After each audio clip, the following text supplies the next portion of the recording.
Igihe cyo kubereka umukwe kigeze, Namande yatumiye Baguma iwabo mu rugo, maze bose bamukubise amaso babyamaganira kure. Ofumbidde omusajja mubi. Barambwiye bati ni mubi, bambwira ko batamushaka, maze umuryango wose uramuhagurukira, maze ndababwira ngo niba mutamukunze njye naramukunze kandi niwe tugomba kubana uko byagenda kose. Gatuka ku stage abantu nibandaba, ubwo nengeze kuri stage abantu barandebye, umbonye wese agahita ahaguruka akiruka. Icyo gihe nibwo ntahise menya ko ari njye muntu mubi kurusha abandi. aho nawe nitegera atira ni mubi.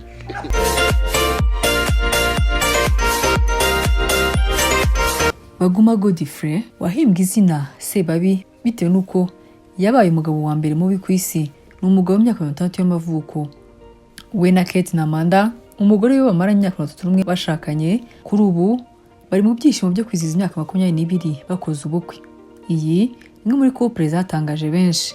Ubwo aba bombi bakoraga ubukwe ku mbuga nkoranyambaga, hasakaye amafoto adasanzwe yavugishije benshi bavuga ko uyu mugore ngo yaba yarakurikiye ubutunzi, abandi bati yabuze umugabo. Ese aba bombi bahujwe n'iki? Bahuye gute? Iyi akaba ariyo nkuru y'urukundo yo garukaho kuri uyu munsi. Mbahaye ikaze. Godfrey Baguma ni umunyarwenya, akaba n'umuririmbyi wo mu gihugu cya Uganda watsindiye ikamba ryo kuba umugabo mubi muri Uganda mu mwaka wa 2002. Yabashije gukomeza ikamba rye mu myaka 18 ishize kubera isura ye idasanzwe. Uyu mugabo w'imyaka 30 y'amavuko yahoze ari inzererezi kandi arwaye indwara idasanzwe, ariko ubu ni icyamamare kandi akunzwe na benshi biganjemo ab'igitsina gore. Uyu mugabo avuga ko yavutse ari muzima ameze nk'abandi bana bose, ariko ko yagiye akura bakagenda arushaho kubyibuha cyane. Nyuma ku mutwe we haje kuzaho akantu ugatangira guhindura umutwe we, birakomeza kugeza ubwo ngo yisanze ameze gutya. Baguma avuga ko nta bubabare yigeze yumva, nubwo ngo yabonaga isura ye igenda ihinduka. Ni umugabo wigaruriye imitima ya benshi cyane cyane igitsina gore, aho bigoye kwiyumvisha ukuntu yagiye abyarana n'abagore bakiri bato kandi b'ibizungerezi. Kuri ubu akaba afite abana bagera ku 10 bose. Benshi bakaba bemeza ko ngo ashobora kuba akoresha amarozi ngo bamukunde. Ikinyamakuru cyo muri Uganda kizwi nka Exclusive Biz cyatangaje ko Sebabi na Amanda Kate bagaragaje akanyamuneza batewe n'igihe bamaranye, banasangiza abakunzi babo ibihe bitoroshye bahuye nabyo mu rushako rwabo. Namande avuga ko yabanye na Sebabi afite imyaka 18 y'amavuko, kandi icyo cyemezo cye ngo cyanenzwe n'umuryango we n'inshuti zamusekaga zimubaza impamvu ahisemo kubana n'umugabo mubi ku rwego rwo hejuru ufite isura nk'iya Sebabi. Gusa Namande ngo ntiyabumviye, ahubwo yakomeje kwizera ko uyu mugabo ari umugabo Imana yamugeneye, kandi kuva ngo babana urugo rwabo rwagiye rutera imbere mu rukundo n'ubwumvikane.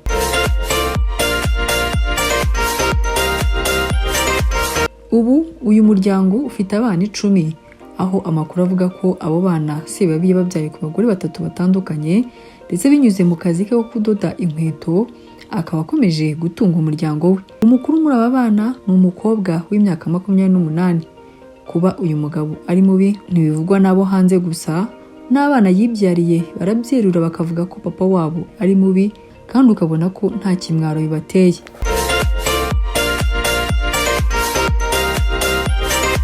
Ubwo Baguma yagaragazaga ko amaze imyaka 22 abanye na Namande, abantu batandukanye ku mbuga nkoranyambaga babifurije isabukuru nziza bamaze mu rushako, babashimira kwihangana bagize, ntibacibwe intege n'amagambo asesereza n'ibitutsi, ahubwo bagahamya ko urukundo nyarwo rubaho. Namanda avuga ko afata icyemezo cyo kubana n'uyu mugabo, benshi ngo bamusetse, ariko nyuma abamusetse baza kubyicuza. Mu myaka 31 ishize nibwo bombi bamenyanye, maze bafata umwanzuro wo kubana, aho bajya guhura byahereye ku muvandimwe wa Baguma washatse mu gace Namanda avukamo.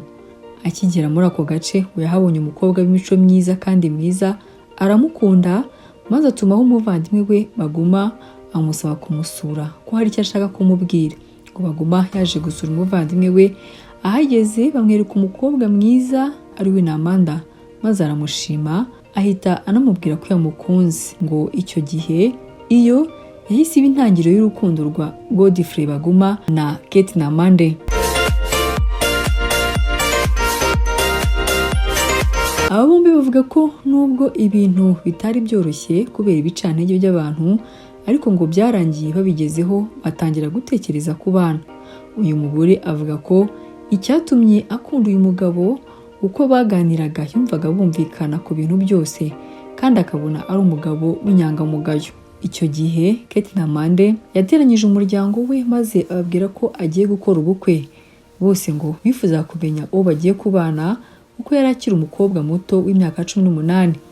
Igihe cyo kubereka umukwe kigeze, Namande yatumiye Baguma iwabo mu rugo maze bose bamukubise amaso babyamaganira kure. Yewe ntibanijijisha, bahita babwira umukobwa wabo ko umukwe yabazaniye batamushimye. Gusa Namande bamaze kugwa mu rukundo yaratsimbaraye ababwira ko agomba kubana n'umukunzi we. Ofumbidde omusajja mubi. Barambwiye bati ni mubi, bambwira ko batamushaka, maze umuryango wose uramuhagurukira.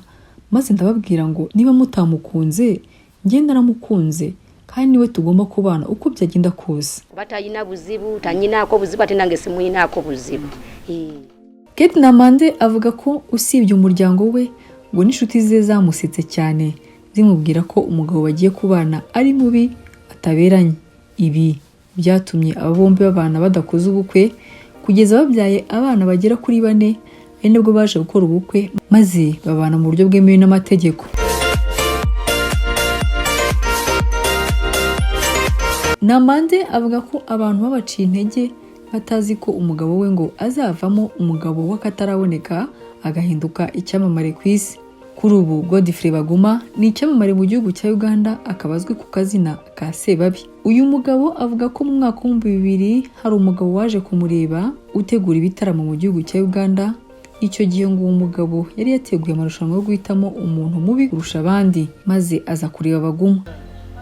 Katubu yanyonyera naye nafuna n'abalala. Yari yashatse n'abandi bantu babi nkanjye gukora amarushanwa maze ndabatsinda. Ubwo nari ngeze kuri stage abantu barandebye, umbonye wese agahita ahaguruka akiruka. Icyo gihe nibwo nahise menya ko ari njye muntu mubi kurusha abandi. Aho nawe nitegera tira ndi mubi. Baguma avuga ko uwo munsi ngo yahise ahabwa izina rya General Sebabi. Umugore we avuga ko umunsi umugabo we ngo atsinda ayo marushanwa yishimye cyane amubonye mu makuru kuri televiziyo. Ni ibintu byashimishije kandi umuryango wa Baguma, umugore n'abana, kuko papa wabo yari atangiye kuba icyamamare. Mu gihe benshi mu isi usanga bahatanira kwegukana umwanya wa mbere mu bwiza, uyu mugabo we mu gihugu cya Uganda yakunze kumvikana ahatanira kwegukana umwanya wa mbere mu bubi. Ni amarushanwa ahuza abantu babi kugira ngo hagaragare ufite isura mbi kurusha abandi bose muri iki gihugu cya Uganda. Muri aya marushanwa ntabwo biba byoroshye, dore ko buri wese uyitabiriye aba yivuga imyato agaragaza ububi bwe aho bushingiye. Buri wese yivuga imyato akavuga uko ari we wa mbere ufite ububi kurusha abandi. Nubwo benshi ku isi batajya bishimira umuntu babwira ko ari babi cyangwa se bafite amasura mabi, Godfrey Baguma ni umwe mu bantu bishimira cyane umuntu babwira ko ari babi ndetse babigize ubucuruzi, kuko iyo bakoze ibirori byo guhiganwa mu bubi bwabo mu gihugu cya Uganda binjiza amafaranga menshi. Uyu mugabo kandi yitabazwa mu bitaramo by'umuziki kuko azi no kuririmba. Ni umunyarwenya ndetse akaba atumirwa mu mateleviziyo akomeye mu gihugu cya Uganda.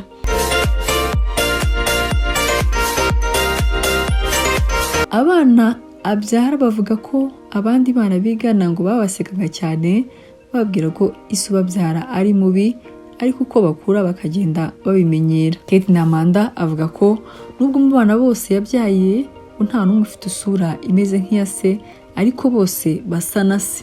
Benshi bibajije ko Kate Namande yakurikiye imitungo kuri Baguma, gusa avuga ko nta mitungo yari afite kandi n'ubu nta mitungo ihambaye bafite. Abandi kandi bagaragaje ko Kate Namande ngo bishoboka kuba yari yarabuze umugabo. Ikijyanye n'iki, Kate avuga ko yashakanye n'uyu mugabo akiri muto kuko yari afite imyaka 18 kandi hari abagabo benshi bamuteretaga ariko akabona atazashobokana nabo. Kuri ubu Bagume ni umudozi w'inkweto, umurimo avuga ko yatangiye afite imyaka 15 ndetse akaba n'umuhanzi wamamaye mu gihugu cya Uganda, dore ko afite indirimbo zamamaye harimo n'izamaze kurebwa inshuro zirenga miliyoni 15. Baguma avuga ko mu gace atuyemo ngo higeze kuza abaganga b'inzobere bagerageza kumuvura bashaka ko yagira isura nk'iy'abandi bantu basanzwe biranga, ngo abo baganga bamubwiye ko agomba kwiyakira ndetse akaguma uko ameze. Uyu mugabo avuga ko abayeho yishimye kandi ashimira Imana yamuremye ikamuha umugore umukunda.